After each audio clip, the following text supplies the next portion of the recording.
Okay, hello and welcome to this month's digital department update. Today we'll be featuring the mining, engineering, and management department. Just some housekeeping things before we get started. This event is being recorded and will be uploaded to our YouTube channel after everything's done. Everyone's always curious about who's here, so if you can go into the chat function, make sure you switch it to everyone and just say hi. People are always curious. They always like to see your class and major. So without further ado, and we do have some special guests with Dr. Hall today.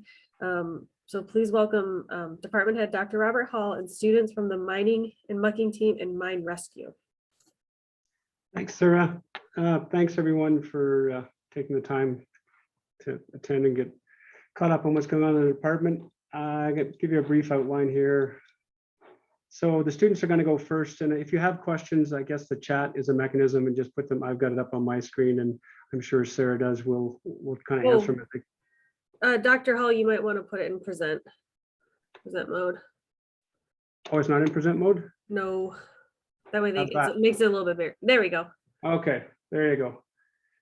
So yeah, so we've got two student teams are going to give an update. I'm going to give you a little update on our enrollment and placement activities and recruitment that we've been doing. We've had some staff changes, a couple of new initiatives, and I'm sure some of you are interested in hearing where we are at with the building. So I'll give you an update about that, and then ask questions throughout, I would suggest. And then if you've got questions at the end, we'll try to answer those as well. So, and first of all, we have a tremendous alumni support. So I want to thank you, everyone that I've met, and some of you I haven't met, I'm sure, but the support that the department gets from our alumni in the school is incredible. So we really appreciate that.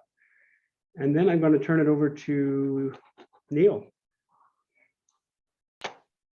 Thank you, Dr. Hall. First off, thanks everybody for coming. As Dr. Hall said, my name is Neil. I'm the current president this year of the mining and mucking team. I'm just going to give you guys a quick little run through of our past 2 years. So if you want to go to the next slide, perfect. A quick recap. So this was our team before this year. We had our competition canceled due to COVID. I think we had 7 people on the team. If you want to go forward again real quick. So kind of moving forward to what we did this year, we grew our team from 7 to 14 active members. We held numerous fundraisers, and our big event was our competition at Missouri S&T in Rolla. We actually fared pretty well. Our men's team placed second in the hand muck and third in an event called track stand.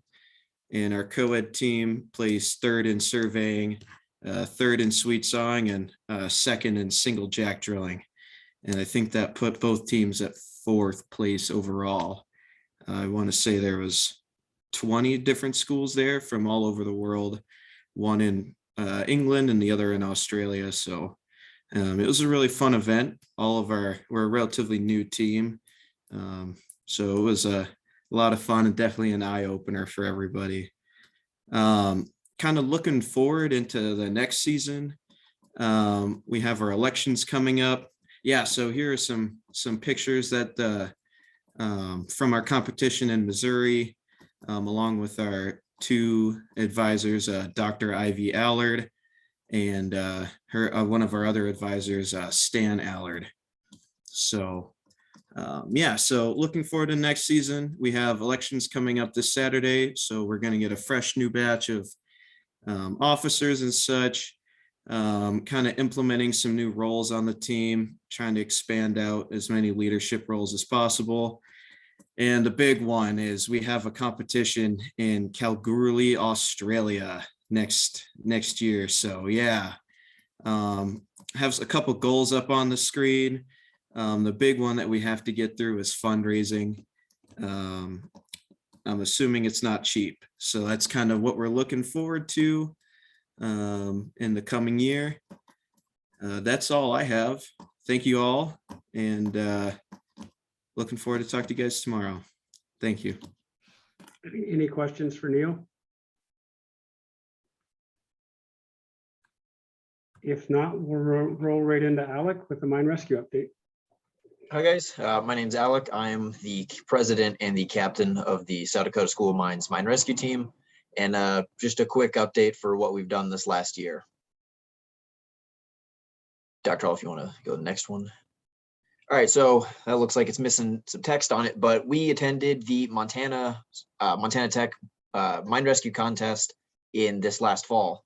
It was the first time they ever put on a contest, but it was just collegiate. So, you know, Colorado School of Mines, Montana Tech, a couple other groups up there, but we ended up getting to compete in the new rules they put out earlier in the year. So good way to familiarize ourselves, as well as do a cool tour of their underground mine. If you go to the next slide, Dr. Hall, you can see we actually did really, really well. We ended up taking first place on the field, second place in tech, and second place in first aid, giving us first place overall.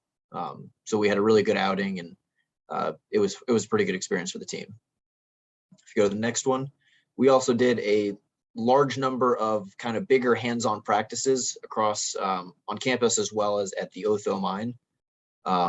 You know, these are a good way for us to do recruiting events, get, you know, out of the classroom setting for mine rescue and actually get dirty, put our hands on the equipment and, you know, what we learned and where we need to improve when we do trainings.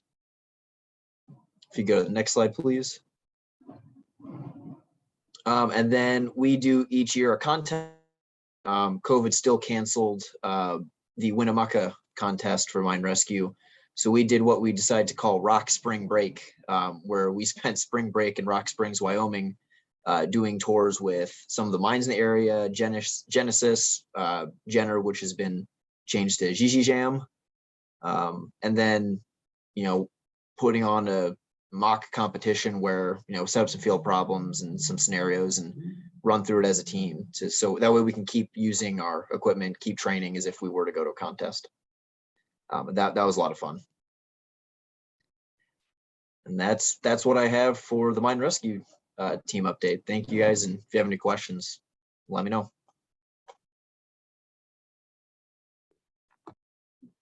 I don't see any questions, so I'll take over. So the first thing I wanted to share is this was our fall enrollment for 2020 versus 2021 by standing. And you can see we had a low number of freshmen in the fall of 2020 for a variety of reasons. COVID being one of them, and interim department head and stuff like that. But we managed to get up to 19 last fall. The system tells me, one system anyway, that we currently have about 61 freshmen in class this term. We graduated 4 or 5 in December, so I think that number's a bit low. I think we're probably closer to 66 or 67, but I don't have the data to support that currently. I looked at our placement rates for the last 5 years. We're up for an ABIT review this fall, so this is something I'm going to incorporate into that. So if you come here, you're going to get a job is pretty much the message. And for those of you that employ our students or mining students, those are the average salaries along the bottom to give you a reference point if you're out seeking to hire students. So good place for our students to come, and they, you know, pretty much all of them get employment or go on to grad school. We have 8 to 9 students graduating in the spring. Have a couple of courses maybe to finish over the summer, and this is where they're going. So Nevada Mines, Stillwater, Komatsu, Lee Hansen Engineering Company in Wisconsin, Terex Corp. One is going to stay with us for grad school, and then one we're not sure because she has a course to do over the summer. And then in last fall, I looked for our industrial advisory board meeting where our students went in general for the last 5 years. So you can get an idea of which companies, and I was surprised personally that Lafarge seems to hire more of our students. And we have a lot of them that stay on and do a master's degree with the accelerated master's program. So, and then we've been, you know, a focus of mine and the departments and the school is growth. And so we've been really trying to reach out, and, you know, we consistently have in the last 3 years between 25 and 30 applicants. And, you know, as you saw last fall, we ended up with 19 students that actually came. So if we want 20 to 25 freshman students every year, we need 45 to 50 applicants really. So that's been a focus. And so these are some of that we partnered with admissions and We went to TF Riggs. I went down with admissions in January and visited that school career fair and sat at a booth and engaged with students that came around. We had some alumni students from Sturgis, so we went up to Sturgis again. We were exposed to about 800 students. I had a student go to Huron because I was actually in the Capitol in Pierre for Mines Day at the Capitol, so I couldn't go to interface with some of the students. He was from Huron. We had students on campus for Engineering and Science Day, and we had about 100 come through over the day for cookie mining is one of the activities that we do. We had 2 days where there was about 1,500 middle school female students on campus, and we interacted personally with about 150 of them, again, through cooking mining activities that they brought them through every half hour a group. And then yesterday, one of our sophomore students and a research scientist spent some time at Southwest Middle School. Again, doing cookie mining, it seems to be our default activity to interact with students. So we've got stickers we hand out and things like that. So, you know, this is the first year I think we've done this much. It's a lot given how busy everyone is, but we need to do this every year for about 3 to 5 years to actually see the benefits. So I'm hoping we can continue to do this. And we've really had good support from our students. So this is a booth at Pierre. This is one of our pop-up banners that we have. And Pierre is unique that they don't, admissions has told me that some of the schools will limit what you can have for promotional material to give out or what you can display. So in some of the schools, you wouldn't be able to show this big banner. They tell you what height it can be and it has to be on the table. And then this is Ali McGregor, senior, is graduating. I think she's doing an accelerated master's actually. And then Lauren is a sophomore. This is in Sturgis. And you can see we've got some new stickers that we made. And this is them talking to a couple of students in Sturgis. Lauren is a Sturgis. She went through that high school, so she knows some of the teachers and stuff. And then this is at SME. So we took some undergrad and graduate students down to SME and set up a booth there, more to connect with alumni and things like that versus actual recruitment. And so for this summer, we're doing an in-person explosives camp on June 6th to 9th. That's full. We have a waiting list. That always fills up. And so a couple years, well, I guess when COVID started, because we couldn't do the in-person, we did a virtual explosives camp, which was really well received.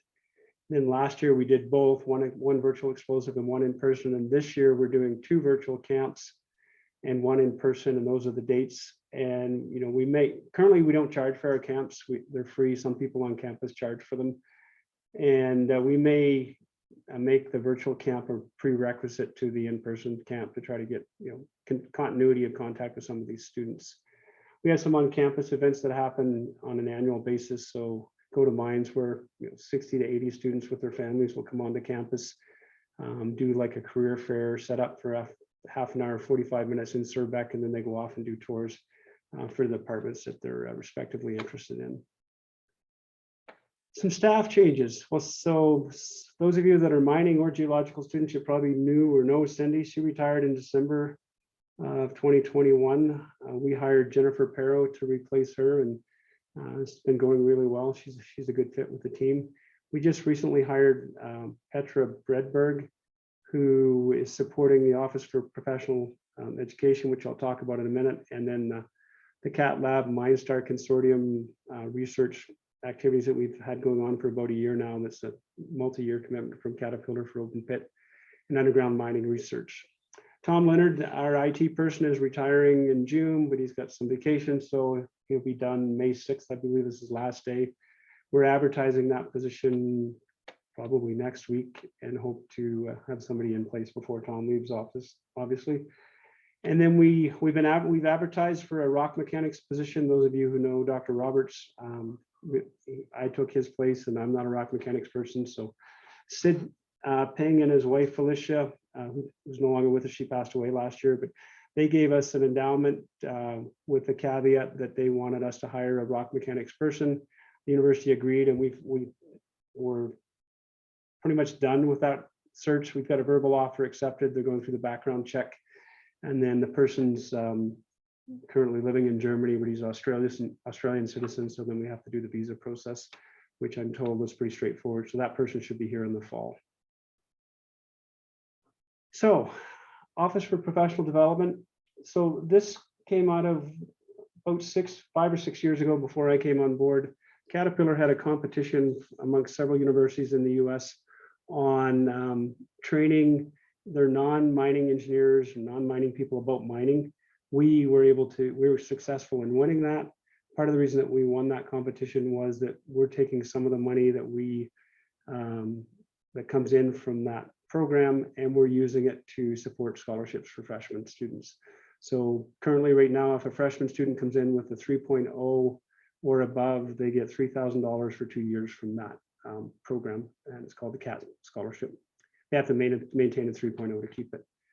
So that was going along when I got here, and Dr. Bricky wanted to formalize it. So we created and expand it, also expand it to other potentially other departments on campus. So we created the Office for Professional Education with the university support, and the goal is to provide professional development and training program certificates for companies. And what we've got going on right now, or what Andrea or Dr. Bricky is going on, we just, for those of you that are in the area, we just were awarded the money from the state to purchase the Ascent, or the incubator building on campus. And she's going to have room in that with a recording studio, because you can imagine it's all virtual training.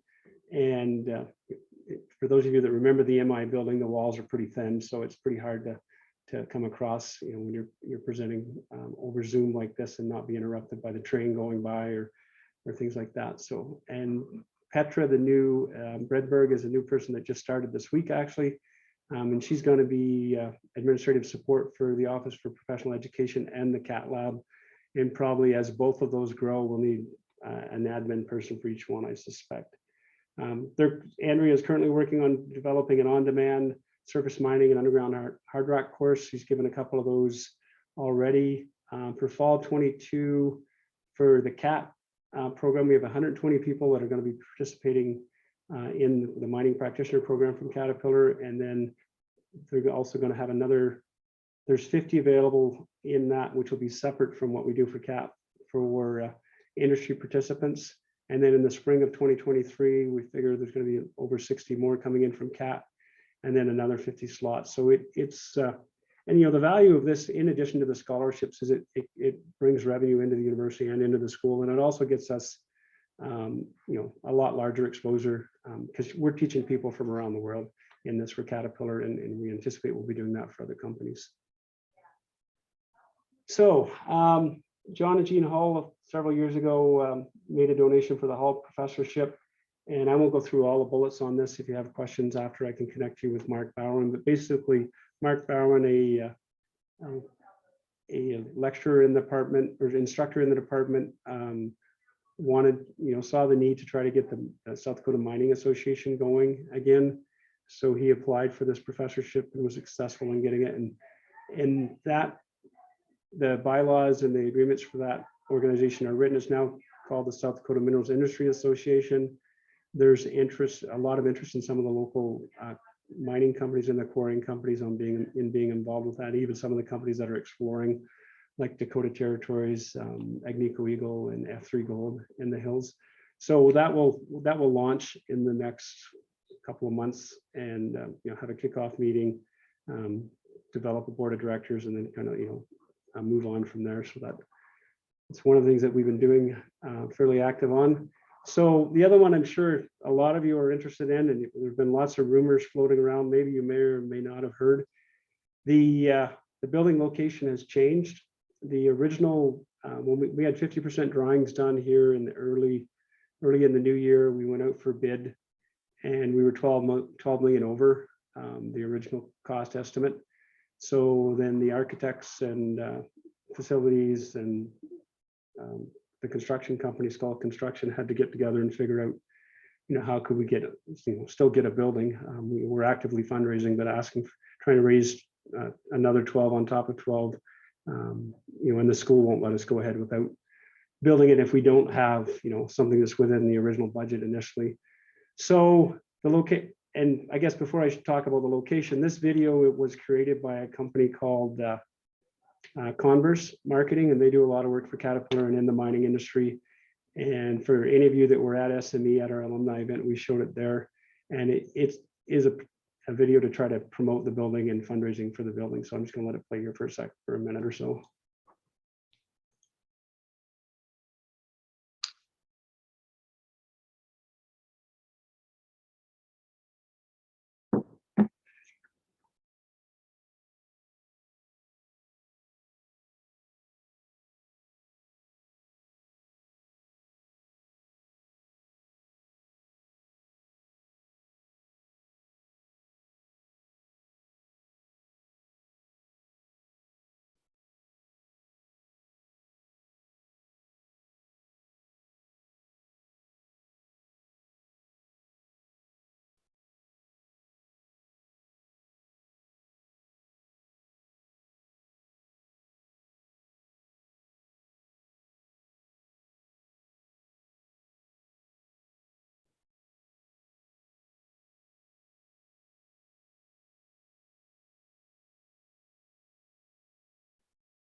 So that company has been really supportive. They created the original mining hub video for those of you that had seen it.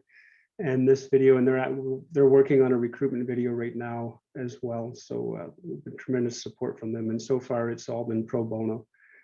I've offered to pay for some of their costs, but so far they haven't asked. So really appreciate their contributions.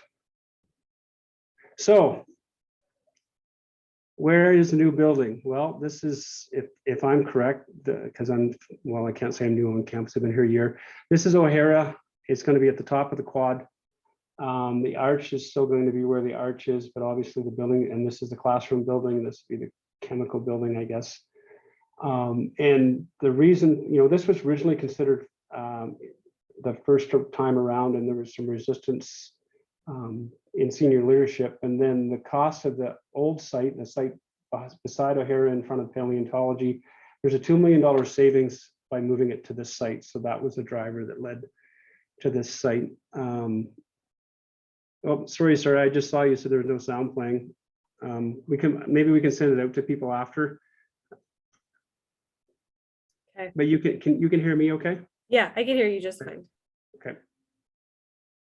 So this is what the building looks like from the north. If you're standing looking to the northeast, and then northwest, southeast. So O'Hara would be over here, and then southwest. The latest I've received from the team that are doing all of the hard work and trying to get it on budget and built is that we're hoping to start construction in September. And I got that information yesterday.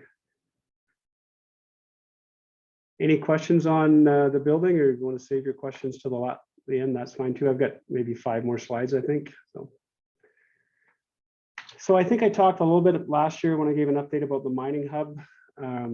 So we have members now. So the following companies have joined the mining hub: Agnico Eagle, Core Wharf, Dakota Gold Corp. They were Dakota Territories. They just recently got listed on the New York Stock Exchange, and they changed their name. They partnered with another company out of Vancouver. Hexagon Mining, Peabody Energy, Pete Lean and Sons, and Respect. And just a reminder of the idea behind the mining hub is that we want to get companies to join, and they pay an annual fee to be a member. And I'll show you and the fee varies between $5,000 a year and $50,000. And then we want to bring those companies together, and we want to figure out what kind of research we want to collaborate on. So we're modeling it after a National Science Foundation, IUCRC, and these companies have all signed an agreement, a membership agreement, and we have a set of bylaws that kind of govern how we'll work together in general terms around IP and things like that. And then at our first meeting, we'll kind of figure out if we need to make any changes to the bylaws or talk about how we want it. And this is not just mining, this is going to be every department in campus could potentially be involved. Right now, the CAT lab, which is the standalone research agreement we have with Caterpillar for the next 9 years. We're using electrical, computer, and mechanical students for various projects, and mining, of course, and various projects within the CAT lab. So it should be campus-wide. Companies that I think will join: Caterpillar, I'm pretty sure will. Komatsu, Amazon has expressed interest for their web hosting services. It'd be easy to get in-kind support from them, but everybody needs to at least throw in some cash. So I've been working with a guy there. Komatsu, they've made a donation to the building. Now that that's over, I can bug them more, but I'm sure they'll join as well. Hecla has expressed some interest. Nevada Gold. Right now we've got an ask to them for the building. So once that's finalized, we'll switch focus on the mining hub. And then Skycatch is a drone data integration company, which has expressed some interest. And then Tech, one of my contacts in Canada, I'm going to be in Vancouver for CIM in May.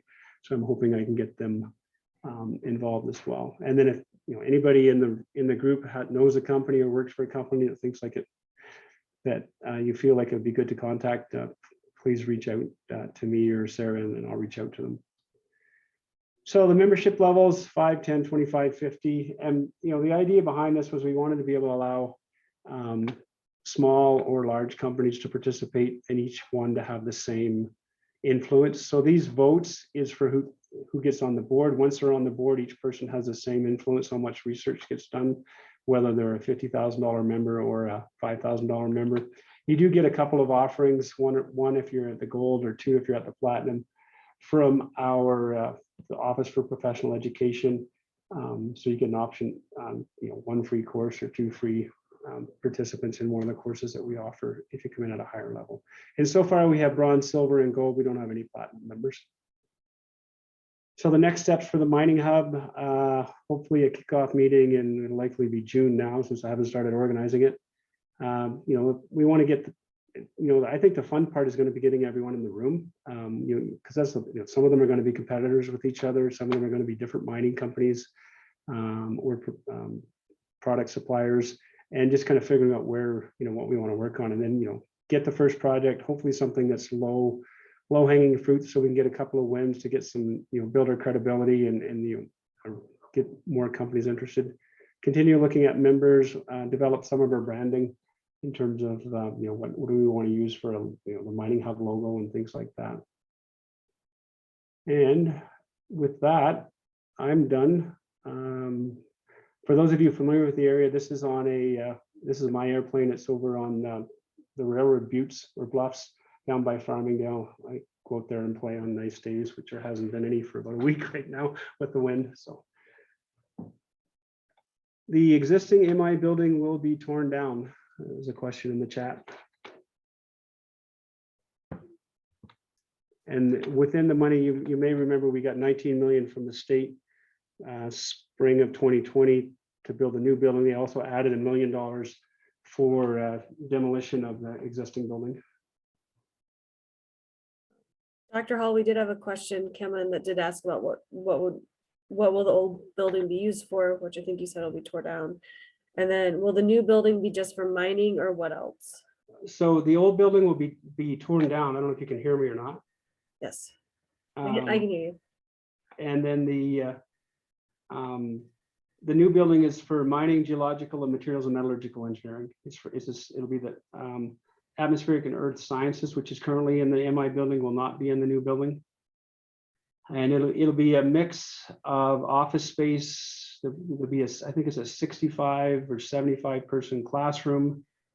There'll be the current labs that we have with some enhanced lab space for the department. Metallurgy needs some extra space. We're going to be sharing the rock mechanics lab. The mining and geological department will share the rock mechanic, the rock prep, and the rock mechanics lab. And the offices are going to be mixed between floors. So one thought is that we can try to get more cross fertilization of ideas by having people breaking down the silos of people and having them sitting, in common areas. Everybody will have an individual office, but it won't be divided by the floors by department like the current MI building is. The labs will be mostly on the main floor, the ground floor. Thank you.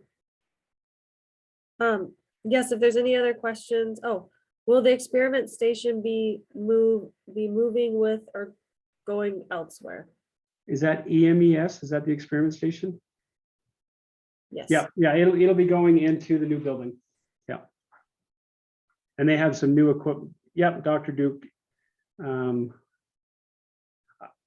With respect to the mining hub, I can send you the bylaw. I mean, it's brand new. We just signed these 7 members in the last 3 months, so we haven't had a meeting yet, but I can send you the bylaws and the membership agreement, and I'm happy to meet with you one-on-one to talk about it as well. And did I answer the EMES question? So it'll be in the new building. I think they've got, the new equipment coming that hopefully will go, they just installed new equipment in this building, and unfortunately they'll have to move it again in 2 years. But that's the nature of things. When is the new MI building supposed to be finished? Well, we have to spend the state money in 2 years. Okay. So I would say 2.5 years from start of construction. Okay. Very good. But I don't know if anybody I think it's that way around the US, but for example, we had one company bid on the plumbing or the HVAC.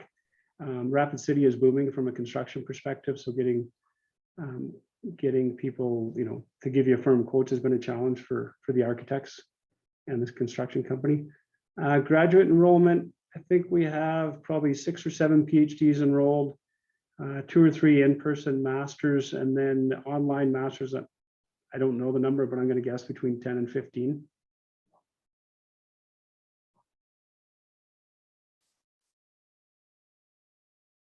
Okay.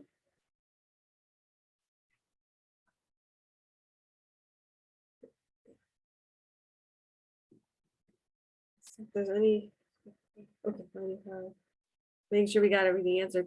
If there's any other questions or anything, please feel free to pop in the Q&A or chat and we'll watch for them. And I'll just type my email address in, Yeah, and email Dr. in the chat. Where it's robert.hall@sdsmt.edu. Oh, you sent it directly to me. Oh, did I? Yeah. Discuss, switch it.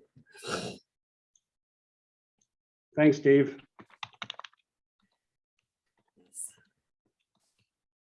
Appreciate coming. And while we're waiting for questions, I'm going to drop a survey link in the chat. So if you have any feedback, ideas of other topics that you're interested in listening to, we'll do our best to try to get them scheduled.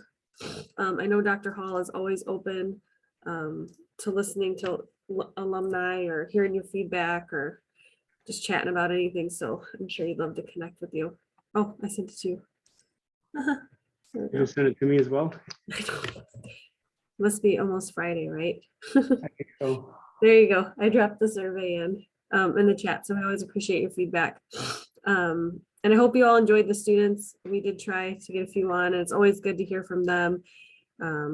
If they are to your local area, I know some of them their competitions are overseas, but feel free to come support them. They do some really cool things. And then, just as always, shameless plugs. For this month, we have the digital lunch and learn topic is called The History of Chemical Engineering at South Dakota Mines, 100 Years of Innovation. Dr. Rob Winter is going to give that presentation. That is Thursday, April 21st. I put that registration information in there. You'll also see that coming in the emails out, coming out in emails.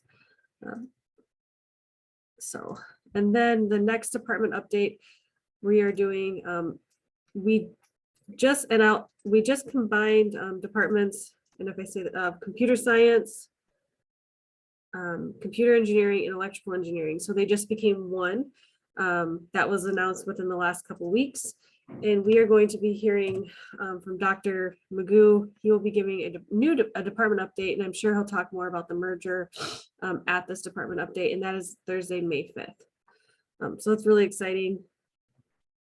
Something new on campus that we're doing. So, yes. Okay.